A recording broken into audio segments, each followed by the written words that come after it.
Olá, aqui, né? Estreando aqui na TV Rebouças, no programa Opinião, no novo quadro, a partir de hoje, né? Que periodicamente a gente vai aqui tentar uma pequena conversa, né? Alguns pontos do direito, tá? Notadamente na área de direito de família.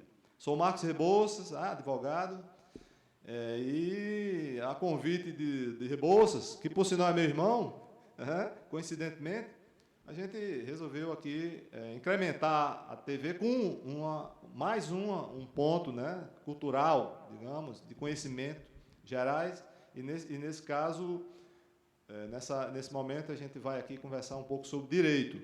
Tá? Bom, alimentos gravídicos vai ser um dos pontos que eu vou tratar, juntamente com união estável, tá? São dois pontos hoje. Vai ser assim, mais ou menos. A gente cada dia tratarei de pontos específicos, tá? Então, hoje, a estreia aqui, Conversando Direito, falarei sobre alimentos gravídicos.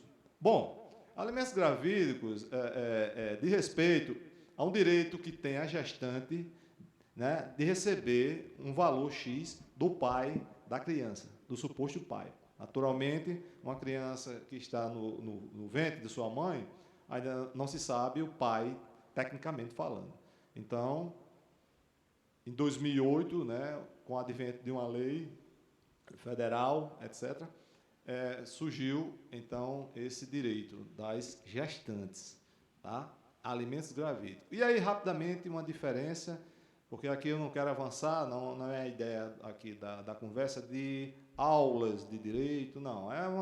É mais uma intenção de esclarecer, de anotar alguns pontos da área específica do direito de família. Então, uma mulher gestante, a princípio, o direito não resguardava alimentos, né, para o ventre, para o nascituro, né? O nascituro é a criança que está em gestação, né? Então, quando a criança nascia e o suposto pai se negava a contribuir com alimentos, ela iria então ao Poder Judiciário, né, pedir pensão alimentícia. Isso é clássico, né? Uma das maiores ações, a quantidade enorme de ações no Poder Judiciário envolvendo pensão alimentícia é enorme. Mas tem os alimentos gravídicos que adveio, né, a partir de 2008. Tá? O que é? Gestante, a mulher, então, ela já pode pedir alimentos gravídicos, que é um pensionamento para colaborar durante o período de sua gestação.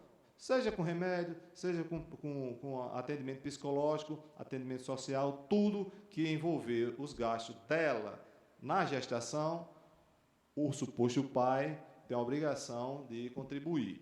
Ela também, claro, mas o suposto pai... Aí alguém vai perguntar, mas não tem a prova que ele é pai? A lei diz o seguinte, numa ação judicial referente a alimentos gravídicos, o juiz trabalha com indícios. A lei é bem clara, indícios. Não precisa de uma prova, exame de DNA, etc. Não é isso.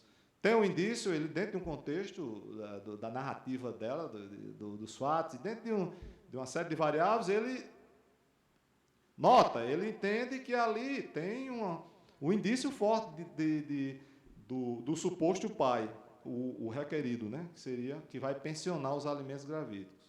Tá? Então, defere uma espécie de pensão, que o nome é alimentos gravídicos, tecnicamente, durante o período da gestação. A mulher teve o neném, então, a partir dali, esse alimento ele é convertido em pensão alimentícia. Tá? E aí, sim, a partir daí, se o suposto pai quiser impugnar, ele entre com as suas medidas cabíveis, negando ou não. Se ele confirmar ou não, não interessa. Alimentos gravídicos, ele dá continuidade, é convertido em pensão alimentícia. O que ele pode fazer é pedir uma revisão de pensão, sem problema nenhum. Alguém vai perguntar, poxa, e se for descoberto que ele, né, não era o mesmo pai? Bom, a lei não prevê nada nesse sentido. É uma lei protetiva, essa questão aí pode ser analisada invariável, uma ação, portanto, indenizatória, né? Se a mãe ela agiu com dolo, ela inventou a história, por exemplo, eu estou trabalhando em hipótese de que aquela criança seria o filho dele, na verdade não era, ela agiu com dolo, não agiu né? Foi negligente, ela foi imprudente, ela não se... Bom, mas uma situação dessa é para o futuro. Alimentos gravídicos, ela está na seara da proteção da criança. Se tem indício que o suposto pai é pai, o indício, não precisa de uma prova robusta mesmo, porque é difícil fazer uma prova de uma criança, né? No ventre de quem é o pai, né?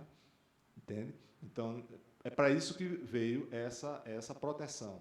Tá? Desde 2008 existe. É uma novidade, assim, muito embora já esteja aí há 14 anos, né? Vai fazer 15 anos que existe, mas muitas e muitas mulheres, homens, etc., pais, mães, ou que pretendem ser, etc., etc., não sabe desse direito. Na prática, a gente vê isso todos os dias.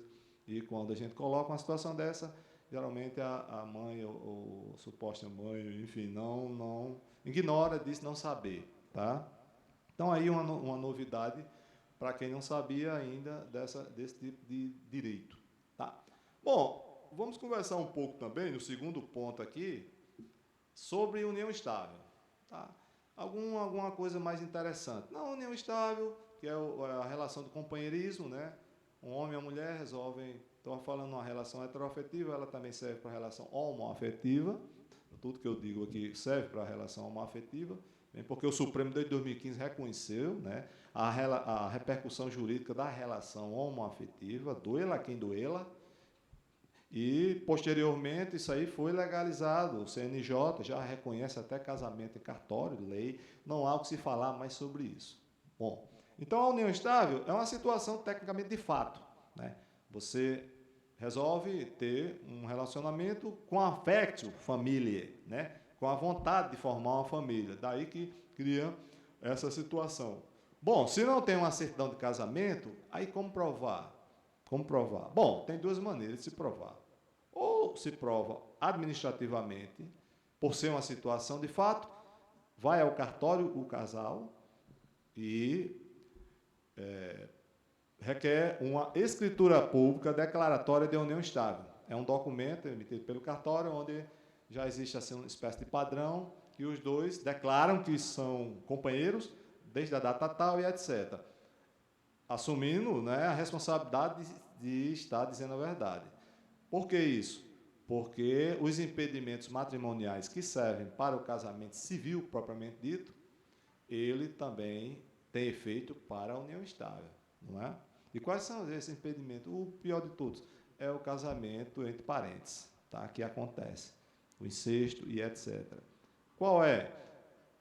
Na linha consanguínea, na linha reta é proibido. Ninguém pode casar com parente consanguíneo. Na linha colateral, não pode até o terceiro grau, qual seja, entre tio e sobrinho. Tia e sobrinha, sobrinho, tio, não pode, até aí, na linha colateral, né? Irmão com irmã não pode, na linha colateral, para quem não sabe, irmãos são parentes na linha colateral, não consanguínea, né? Em segundo grau, né? Então, passou para o quarto grau na linha colateral, que é o primo, aí sim a lei permite. Por isso que primo casa com prima. Primo casa com prima, namora, faz o que quer. Agora, tio com sobrinha, juridicamente é proibido, tá? Juridicamente não pode casar. É um impedimento matrimonial. Então, você se une a uma pessoa numa relação de companheirismo, que se configura juridicamente como união estável, e resolve regularizar a situação. Administrativamente, procura o cartório para uma escritura pública declaratória. Ou vai a juízo, entra com ação de reconhecimento de união estável. Os dois entram, ou um ou outro, numa situação que quer o reconhecimento, se separaram, e a um dos dois quer o reconhecimento para os efeitos jurídicos, digamos, patrimônio, pensão e etc. Bom, mas a judicial é uma coisa, administrativamente é no cartório, onde o procedimento é basicamente esse. E aí eu ressalto só e alerto para que a mentira ali ela é passível de crime, né? Primeiro de falsidade ideológica, né? E você diz, poxa, isso acontece? Acontece. Eu mesmo já vi questões de fato, né? De situação de fato, onde alguém vai simular, e aí uma simulação do ponto de vista civil, do ponto de vista penal, uma falsidade ideológica, tá?